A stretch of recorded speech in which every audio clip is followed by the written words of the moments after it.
নমস্কার, আমি অর্পিতা। শুরু করছি পলিটিক্স। আগামী সপ্তাহে কলকাতা এবং দিল্লির রাজনীতিতে ঘটনার ঘন ঘটার সম্ভাবনা। রবিবার ২১শে জুলাইয়ের মঞ্চে বিজেপির উত্তরবঙ্গের একাধিক বিধায়ক তৃণমূলে যোগ দিতে পারেন বলে শাসক দল সূত্রে দাবি করা হচ্ছে। আগামী সপ্তাহেই মুখ্যমন্ত্রী মমতা বন্দ্যোপাধ্যায় দিল্লি যেতে পারেন।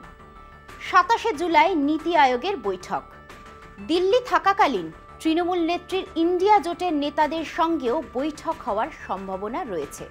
সব মিলিয়ে আগামী সপ্তাহ জুড়ে কলকাতা এবং দিল্লির রাজনীতি ঘটনাবহুল থাকবে। অতীতেও ২১শে জুলাইয়ের মঞ্চে বিরোধী দলের নেতা নেত্রীদের তৃণমূলে যোগ দেওয়ার নজির রয়েছে। এখন সিপিএম কংগ্রেসের কোনো বিধায়ক নেই রাজ্যে, কাজেই বাম কংগ্রেসের তরফ থেকে যোগদানেরও কোনো ব্যাপার নেই। তবে কানাঘুষো শোনা যাচ্ছে উত্তরবঙ্গে বিজেপি শিবিরে ভাঙন ধরাতে চলেছে শাসক দল। তৃণমূল শিবিরের দাবি, পাহাড়ের এক বিজেপি বিধায়ক এবং উত্তরবঙ্গের সমতলের একাধিক বিজেপি বিধায়ক রবিবার ২১শে জুলাইয়ের মঞ্চেই দলবদল করতে পারেন। যদিও গেরুয়া শিবির তা মানতে নারাজ। তৃণমূল দাবি করছে রবিবার চমক থাকছে। ওদিকে দীর্ঘ রাজনৈতিক ছুটি কাটিয়ে শুক্রবার সকালে কলকাতায় ফিরেছেন তৃণমূলের সর্বভারতীয় সাধারণ সম্পাদক অভিষেক বন্দ্যোপাধ্যায়। তৃণমূলের দাবি, অসুস্থ থাকলেও অভিষেক রবিবার মঞ্চে থাকবেন। শাসক দল যখন ২১শে জুলাইয়ের মঞ্চে চমক দেওয়ার দাবি করছে, তখনই আগামী সপ্তাহভর দিল্লির রাজনীতিও থাকবে টানটান। ২২শে জুলাই শুরু হচ্ছে কেন্দ্রীয় বাজেট অধিবেশন। পরের দিন সপ্তমবারের জন্য বাজেট পেশ করবেন অর্থমন্ত্রী নির্মলা সীতারামন। ২৫শে জুলাই বাংলার মুখ্যমন্ত্রী তথা তৃণমূল নেত্রী মমতা বন্দ্যোপাধ্যায় দিল্লি যাওয়ার কথা। তিনি দিন তিনেক দিল্লিতে থাকবেন। ২৭শে জুলাই বসছে নীতি আয়োগের বৈঠক। বহুদিন বাদে তিনি নীতি আয়োগের বৈঠকে যোগ দিতে চলেছেন বলে তৃণমূল সূত্রের খবর। সেখানে প্রধানমন্ত্রী নরেন্দ্র মোদীর সঙ্গে দেখা হবে মমতার।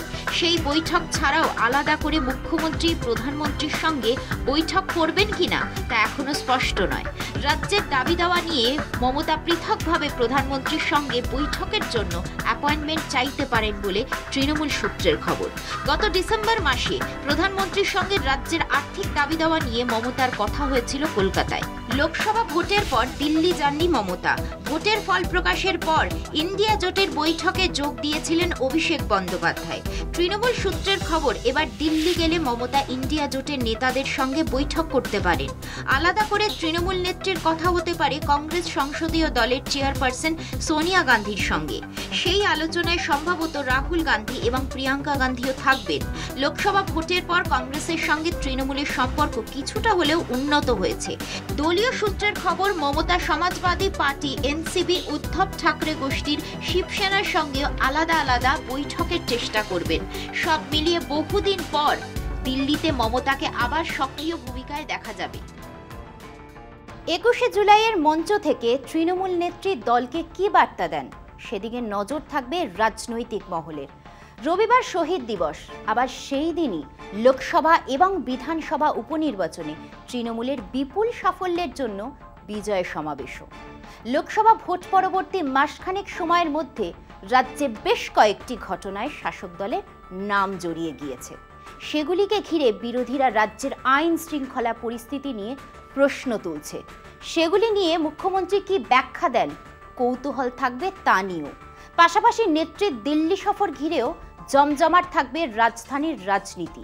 এখন সময় একটা বিরতির। ফিরছি বিরতি নিয়ে, সঙ্গে থাকুন। মোহন ভাগবতের বাক্যবান যেন থামতে চাইছে না।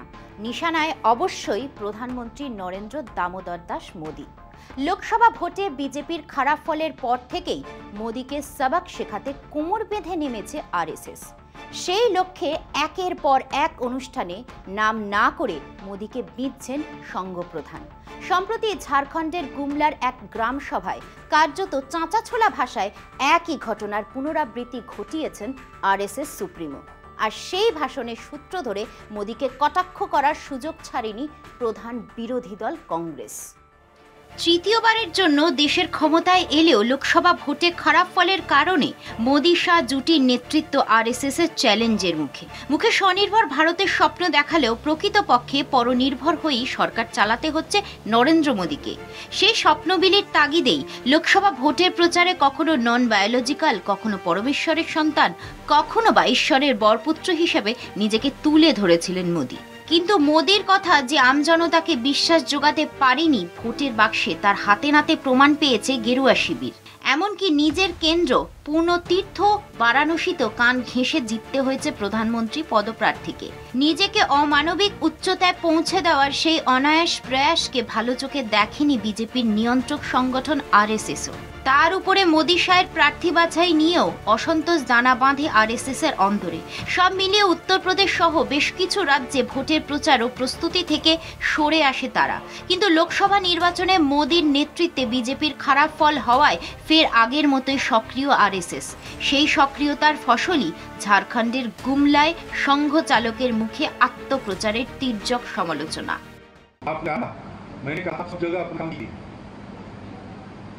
तो मैंने क्यों कहा उस समय, क्योंकि सब जगह काम करने वाले लोग भी हैं हमारे, और जो इधर काम कर रहे थे और भी लोग काम करते, कल्याण में काम कर रहा है, अभी भी कर रहा है।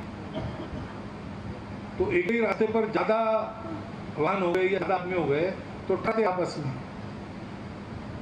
रास्ते पर नियम देते, आप बाएं तरफ से जाओ, आप दाहिनी तरफ से जाओ। लेकिन ये मालूम है, ये करना भी पड़ता है। फिर भी उस समय ये क्यों कहा मैंने कि ठीक है, आपको बाकी इलाके में भी काम कर सकते हैं। গণতান্ত্রিক পরিকাঠামোয় বিরোধীদের অবজ্ঞা করা উচিত নয় বলেই শপথের পরের দিনই বার্তা দিয়েছিলেন মোহন ভাগবত। সতর্ক বার্তার সারমর্ম ছিল, বিরোধীরা প্রতিপক্ষ নয়, প্রতিদ্বন্দ্বী ও উপযুক্ত মর্যাদা পাওয়ার অধিকারী। একইভাবে ভোটের ফল প্রকাশের আগে ইন্দোরের রানী অহল্যাবাই হোলকরের জন্মবার্ষিকী অনুষ্ঠানে তাঁর প্রজাবৎসল রূপ তুলে ধরে জনস্বার্থমূলক সরকারের দিশা স্পষ্ট করেছিলেন আরএসএস প্রধান।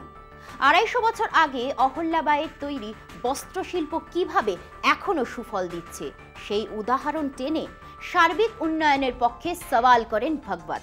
সেই সুর গুমলাতেও। মোদির সবকা সাথ সবকা বিকাশ স্লোগান সামনে রেখে লোকসভা ভোটে লড়েছিল বিজেপি, কিন্তু তাতেও হালে পানি টানা যায়নি। শেষমেশ শরিক নির্ভর হয়েই সরকার গড়তে হয়েছে মোদিকে। মোদির সেই স্লোগান মানতে নারাজ বাংলার বিরোধী দলনেতাও। যারা পদ্মের পক্ষে তাদের পাশেই পদ্ম।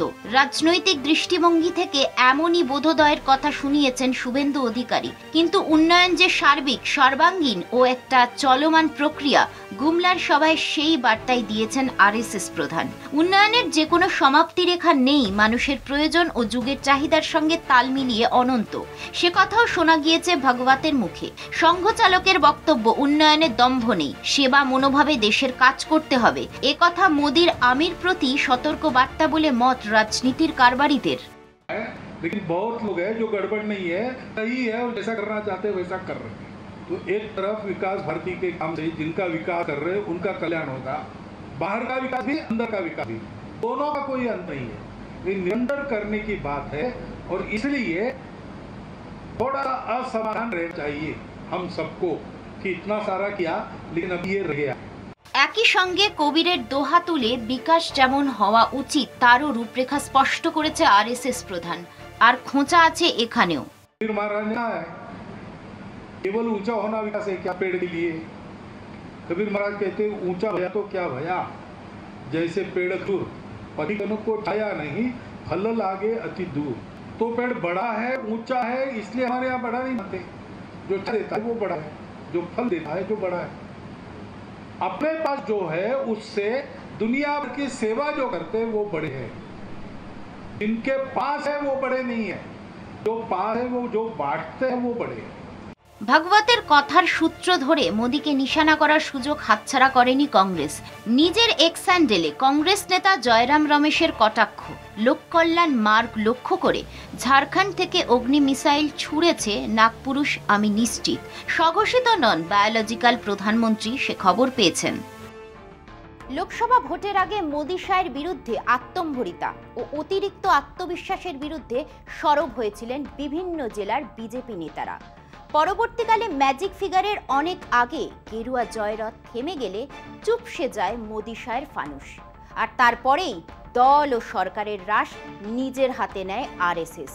সেই ঢেউয়েই ভাসছে বিজেপি।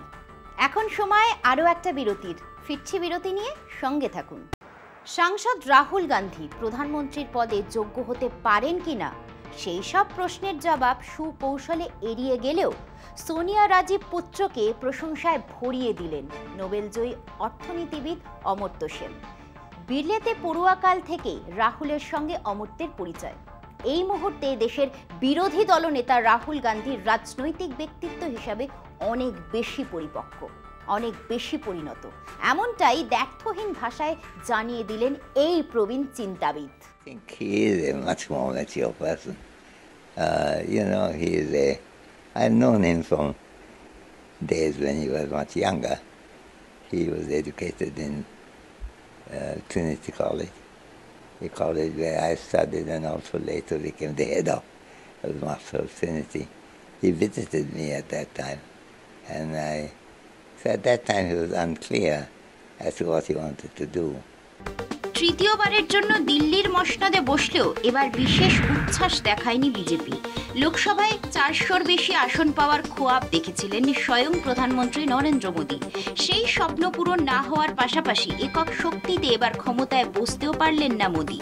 বিজেপিকে বস্তুত রুখে দিয়ে বিরোধীরা এবার মোদীর বিজয়ের রথ একক সংখ্যাগরিষ্ঠতার অনেক আগেই থামিয়ে দিয়েছে।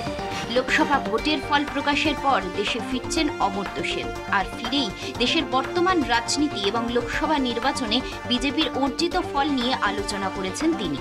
নোবেলজয়ী অর্থনীতিবিদ অমর্ত্য সেন বিদেশে বসেই ভারতকে হিন্দু রাষ্ট্র বানাবার গেরুয়া ছক বানচাল করার জন্য সামগ্রিকভাবে বিরোধী জোটের প্রশংসা করেছিলেন। তিনি বলেছেন, দেশকে হিন্দু রাষ্ট্র ঘোষণার পরিকল্পনা আপাতত ধাক্কা খেয়েছে। এবার দেশে ফিরে ভোটের ফলাফল প্রসঙ্গে বলতে গিয়ে বিরোধীদের অন্যতম মুখ কংগ্রেসের প্রাক্তন সভাপতি, বর্তমান লোকসভার বিরোধী দলনেতা রাহুল গান্ধীর প্রশংসায় সরব হলেন Amartya Sen. And politics seemed not to appeal to him then.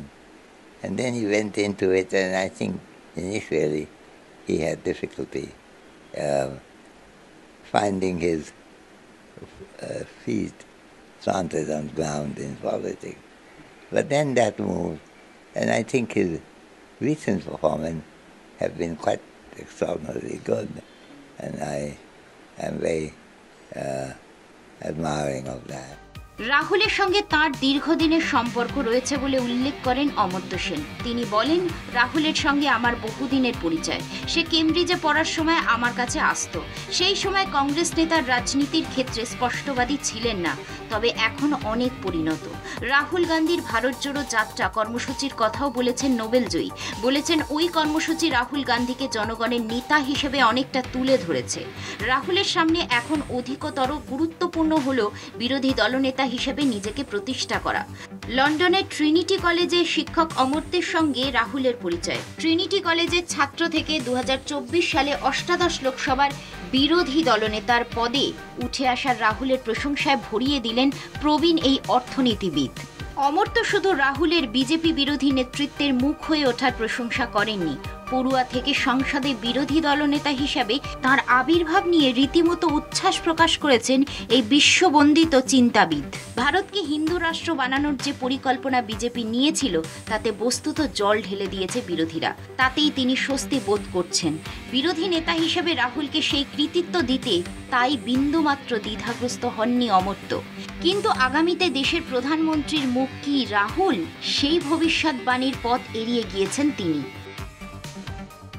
তবে তার অন্যতম সহপাঠী মনমোহন সিংয়ের মতো রাহুল গান্ধীও ছাত্র অবস্থায় মোটেই রাজনীতিতে আগ্রহী ছিলেন না বলে জানান অমর্ত্য। অর্থনীতিবিদ মনমোহন কেমব্রিজ বিশ্ববিদ্যালয়ে থাকাকালীন রাজনীতি থেকে শতহস্ত দূরে থাকলেও ভারতের প্রধানমন্ত্রীত্বের দায়িত্ব সামলেছেন 1 দশক। তার আগে দেশের অর্থমন্ত্রী। রাহুল প্রসঙ্গে অমর্ত্যের সেই মনমোহন চর্চা কি যথেষ্ট ইঙ্গিতবাহী নয়? সময়েই তার জবাব মিলবে। পলিটিক্স আজ এই পর্যন্তই। দেখতে থাকুন কলকাতা টিভি, রাত দিন 7 দিন।